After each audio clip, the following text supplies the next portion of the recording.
Hey, what's up mga guys? Ito po yung ating nabili na 500.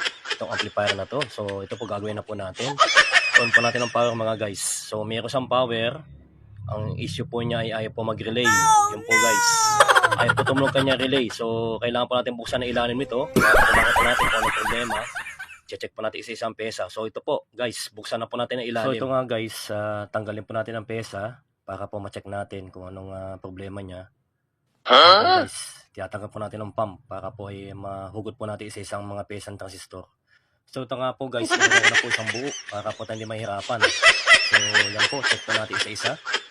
Ang nakataon po sa kanya mga guys ay 20 transistor na sira.